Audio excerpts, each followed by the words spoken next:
Babi, alis muna ako. Ikaw muna magbantay kay Baby Alice. Mamimili muna kami ng grocery para sa New Year. Bihit ikaw dyan kay daddy muna, ha?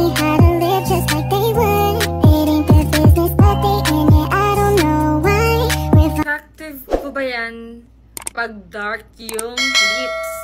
Yes guys, napaka-effective nito if dark yung lips mo. Kasi itong base nila, ito yung makakapag-lighten ng lips mo. Tingnan nyo ha. Ayan, nagla-light siya. Kaya gano'n lang siya dyan.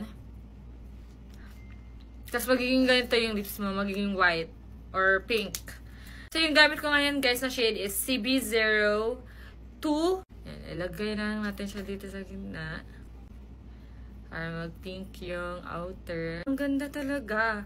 Parang Korean look, ganun. Yung atake niya. Ganda! Ganyan kaganda. So, ilalagay ko to sa yellow basket ko. Para makapag-order kayo. So, if mahilig kayo sa Korean look or natural look or gusto nyong mag-lighten yung face nyo, like blooming tingnan, perfect na perfect tong lippy na to.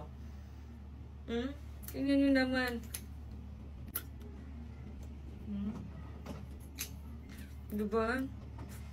Ang ganda!